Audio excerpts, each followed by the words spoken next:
If you ask me, now who I go ask? Hello everyone and welcome to another episode of Still Yettie. I still remain Yettie, obviously. Anyways, it has been a while, you guys, and now we're in the festive period. A lot of chicken, a lot of, turkey, and foodie. So today we're going to be talking about serious stuff. Quite serious stuff, I think.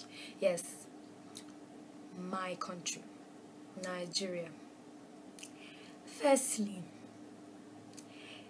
there's a saying that if the head is not functional, the rest of the body can't be functional. Now, if the neck cannot support the head, then the head will be quite useless. The head in this case is our president, Mr. Goodluck Jonathan, and the neck is his wife, Patience Jonathan. Now, I lack the patience to listen to that woman talk, don't you? Today, we're going to be talking firstly about Patience Jonathan and her bags. I'll give you guys a few of them. Firstly, I blame the road safety for the Dana air crash. Wow.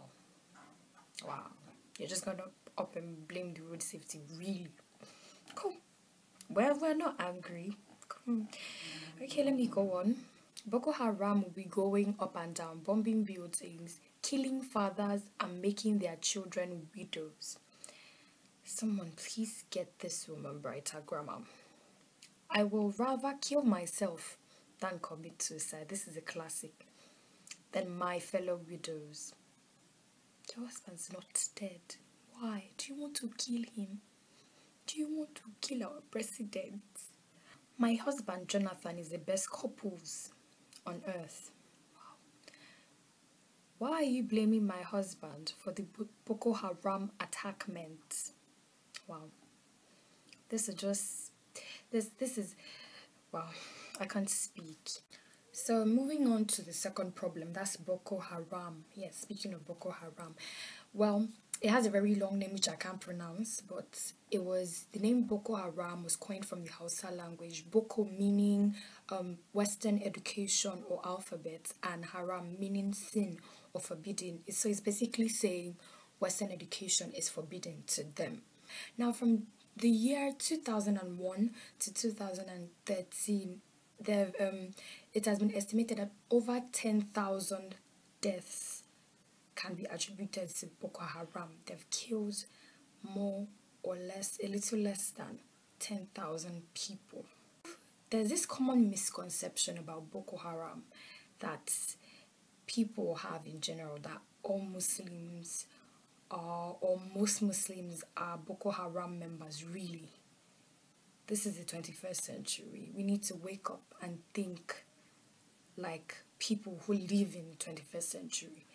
So some people decide to judge Muslims, but the truth is the Boko Haram members themselves don't even interact with normal Muslims. So the whole misconception about how all Muslims are Boko Haram members, I really don't get it. And there was a situation whereby the former leader, his name is Yusuf, told BBC that he wants to eradicate the Western education system and democracy, really. The thing is, it was confirmed that Yusuf lived like a glamorous life. He was proficient in the art of speaking English. You know, he graduated from school, and then he drives a Mercedes Benz, as my people will call it, Mercedes Benz. And then you tell other people not to, go to school. How you're so nice. I mean, because you've been educated, so other people should just be in luck. And then your weapons of mass destruction, they're bombs and guns. And then if nobody went to school, how would guns be made? Now we're going to be talking about PHCN, Power Holding Company of Nigeria, or as popularly called by comedians, please hold candle now, because you never ever know when they're going to take the light. And I am getting sick and tired of waking up in the night sweating. because I paid my bills. At least if I did not pay the bills, my mother paid the bills.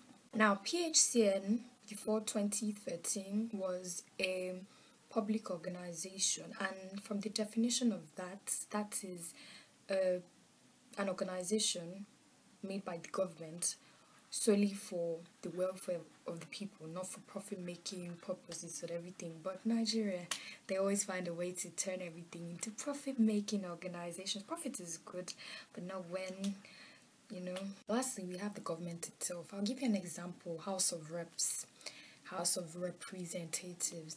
Anyways, we have 360 seats, and then I could say 358 people there, if not 360, are not fighting for the good of the nation. They're not fighting for the good of poor people on the street. They don't care.